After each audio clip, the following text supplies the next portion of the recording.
আসসালামু আলাইকুম বন্ধুরা, আমি ভালো আছি, আশা করি তোমরাও ভালো আছো। তো চলো আজকে আমি হাতে বানানো সেমাই বাড়িতে তৈরি করা দেখাবো। এই সেমাইটাকে আমরা জবদানা বলে থাকি।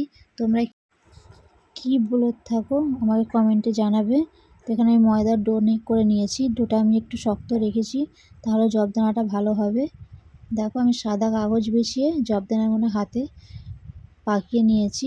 এরকম ছোট ছোট করে জবদানা পাকিয়ে নিয়েছি। এটা জবের মতন দেখতে বলে সেই জন্য একে জবদানা বলে থাকি আমরা। তো এবারে এই ডিশে নিয়ে নিয়েছি, রোদে শুকিয়ে নেব। রোদে শুকানোর পর দেখো কতটা ঝরঝরে আর কত সুন্দর লাগছে দেখতে। আমি হাত দিয়ে দেখাচ্ছি কতটা ঝরঝরে হয়েছে। দেখো, চলো এবারে সেমাইটাকে ভেজে নিই। হাঁড়িতে ভেজে নিচ্ছি আমি ভালো করে। সেমাইটাকে লাল লাল করে ভেজে নেব।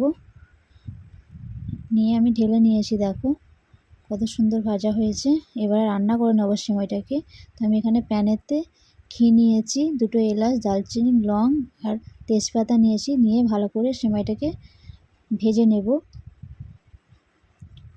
একটু ভাজা হয়ে আসলে এখানে আমি চিনি অ্যাড করব 1 বাটি। চিনিটাকে দিয়ে ভালো করে একটু নেড়ে চেড়ে ওই বাটির 2 বাটি আমি এখানে জল দিয়ে দেব। জলটা দিয়ে আমি 5 মিনিট জাল করে নিয়েছি। নিয়ে এখানে আমি গুঁড়ো দুধ গুলে অ্যাড করে দিলাম।